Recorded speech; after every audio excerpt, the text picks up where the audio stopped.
Hey there, Patreons, patrons, friends, countrymen. We're doing our behind the scenes live on YouTube right now. Once it's over, we'll probably hide it behind the only our patrons can see it. But if you want to become a patron, go to patreon.com/rightonSC and support the show. We were talking about gluttony on today's episode. This is episode 156. We've been doing the 7 deadly sins. And the last piece of the show notes out on rightonSC.blog talks about making gluttony part of the plot point. So at what point does the scale tip from this is an expected celebration, a birthday, some kind of occasion, and become overindulgence and gluttonous, I think is a compelling part of your story. What do you think? Is that it depends. Is that the focal point of the story?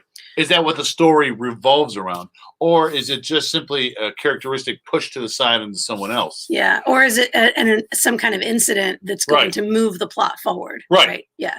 I mean, you got to look at it because, is dealing with this gluttonous attitude really going to make a big deal? Yeah. I mean, or is it just tossed in to give a minor character some extra attempt at depth? In Before Pittsburgh, there's a lot of conversation.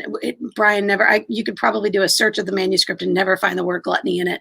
But Brian talks a lot about using sex and using alcohol and using drugs to compensate, right? To handle the grief that he doesn't want to actually process.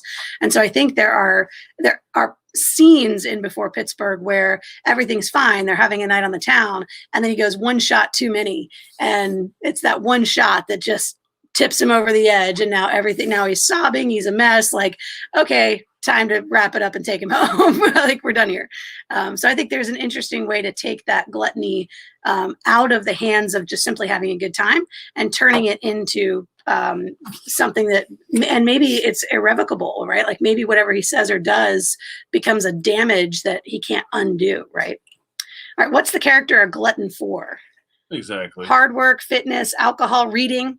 Yeah, but sometimes it can be, I feel, this traditional ones can be just an easy tool to use. Yeah. To throw into someone else. Yeah. Well, so what you mean by that is like an easy way to define a character that doesn't have much personality. Okay. Give them something that just makes it look like they have depth, but they don't really have depth. And unless you do something with it. Yeah. Usually, person ends up dead. Yeah. We got to know where that gluttony comes from. And then last is, what does the character miss out on because of the gluttony? And that's another plot point question. If you're using the gluttony as a plot point, as a way that your character is going to somehow move the plot forward, then you've got to have an idea of what are they not doing because they're doing this, right?